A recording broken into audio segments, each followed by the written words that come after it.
So this is my setup for sanding and buffing and polishing my jewelry, especially my pendants. I use the Dremel tool a lot, and I'll use these sanding wheels, the sanding discs in there. There's two on one here. I have two on each one. I ended up buying extra rods. You know, I don't think they came with them, so I had to buy them extra so that I don't have to keep switching them out at each time. So now they all have their own, and they're just ready to go. I can pop them in and out. So you'll start at the 80 grit, and you'll sand the wire, and then once it's to this, you know, amount of smoothness that you want, you'll move to the 120 grit, and then you'll go to the 220 grit and 400 all the way up to 1000. Then it should be nice and smooth and getting shiny, actually.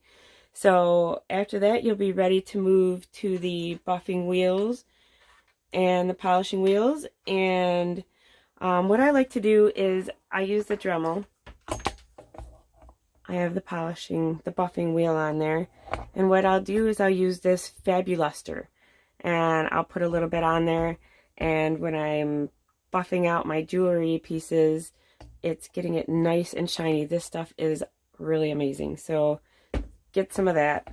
A little bit goes a long way. You don't need a lot. So these are all my buffing wheels. I've got the green stones and the other polishing discs. Oh, the cut burrs. The cut burrs are so nice. So you take this, and then if you want to smooth off like the end of your jewelry, this one would be too big, but you know, if the end of your wire fits in here, you can use that to like round off the ends of your wire. So the cut burrs are nice, especially if you have a lot of wires to round. And these are just my basic stainless steel.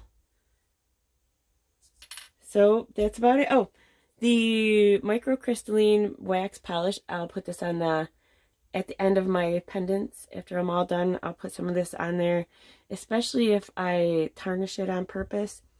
Then, or if I have like copper or something that I don't want to tarnish anymore, I'll put some of this on there at the end, and it'll help it so that it stays nice and bright and keeps it from tarnishing for a while. So this is nice at the end, definitely good. These magnets are nice and strong. I bought a big pack of these, and sometimes I'll use them just to hold my different burrs and polishing wheels. So this is basically my setups. So I can sand and buff and everything, and I've got everything here that I need in my studio.